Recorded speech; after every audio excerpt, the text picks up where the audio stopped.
Tes Kraepelin. Tes Kraepelin adalah tes psikotes menambah angka. Pertama, kamu akan diberikan sebuah kertas dengan barisan angka yang cukup banyak. Kamu mengerjakan tes ini sesuai instruksi dari pemandu soal. Cara mengerjakannya adalah mulai dari baris paling kiri, dan mulai tambahkan dua angka yang berdekatan mulai dari bawah. Tulis jawabannya di antara dua angka tersebut, lalu terus naik ke atas. Jika hasil penjumlahan lebih dari 9, maka tulis satuannya saja. Setelah beberapa detik, kamu akan diberikan instruksi pindah baris. Lalu kamu pindah baris ke kanan, dan mulai kerjakan lagi dari bawah. Begitu seterusnya. Dengan cara demikian, maka hasil tinggi tiap baris akan berbeda-beda, dan akan membentuk sebuah grafik. Grafik ini akan melihat seberapa konsisten kamu. Kunci lolos tes ini adalah grafik yang konsisten, lalu tulisan tangan yang rapi, serta pengerjaan yang cepat dan jujur.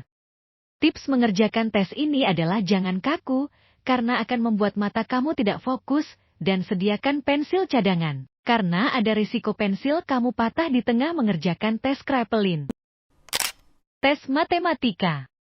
Pada tes matematika ini ada beberapa versi seperti matematika dasar, matematika cerita, perkalian cepat, dan sebagainya.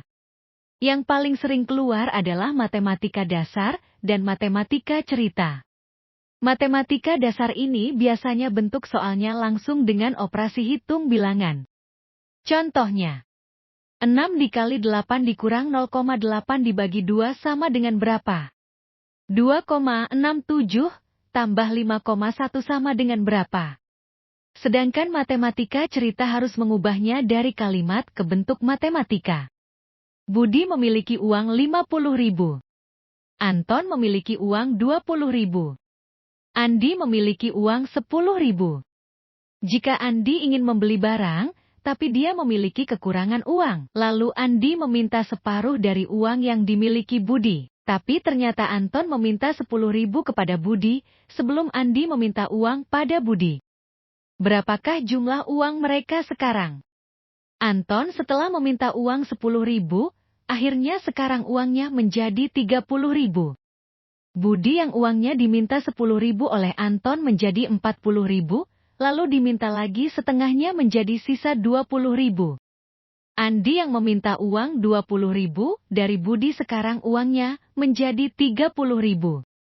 Begitulah kira-kira tes matematika perusahaan.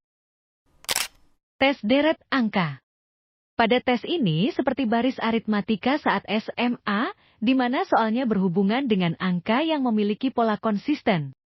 Kamu harus bisa membaca perubahan yang terjadi, karena soalnya berhubungan dengan kombinasi operasi hitung. Tambah, kali, kurang dan bagi. Atau kombinasi di antaranya. Contohnya adalah 2, 7, 12, 17. Dari pola bilangan ini bisa dilihat bahwa polanya adalah ditambah 5, jadi jawabannya adalah 17 tambah 5 sama dengan 22. Tips mengerjakan tes ini adalah memperhatikan semua angka, dan jangan hanya angka yang di depan saja. Tes kepribadian. Pada tes kepribadian biasanya kamu akan disuruh menjawab pertanyaan mengenai bagaimana sikap yang kamu ambil saat menghadapi suatu masalah. Bisa antara memilih pernyataan atau memberikan jawaban. Jawaban yang kamu pilih ataupun kamu jawab tidak bisa dikatakan salah ataupun benar, karena dalam tes psikotes kepribadian hanya untuk melihat kepribadian kamu. Bentuk tes kepribadian yang ada antara lain tes EPPS dan tes Papikostik. Tips mengerjakan tes ini adalah konsisten, karena variabel yang digunakan biasanya berulang di soal berikutnya, hanya berbeda dalam kalimatnya saja. Tes fisik. Pada tes fisik biasanya kamu akan diminta melakukan beberapa olahraga, seperti contohnya lari memutar lapangan, sit up, push up, dan beberapa olahraga lainnya. Ada juga pengecekan tinggi badan dan berat badan. Penilaian bisa dilihat dari seberapa banyak kamu bisa melakukan gerakan dalam interval waktu tertentu atau memberikan batas waktu, atau dari dasar apakah gerakan kamu benar atau salah. Jadi pastikan saat melakukan gerakan tersebut, kamu tidak salah, karena jika salah akan membuat gerakan kamu tidak diberikan nilai.